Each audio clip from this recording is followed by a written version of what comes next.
turn on the ignition, let it start up.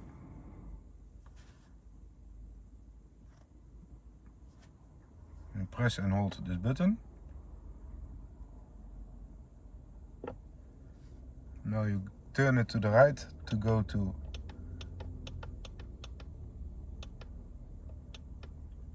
oil change. Then press. Then go to reset. Press and hold.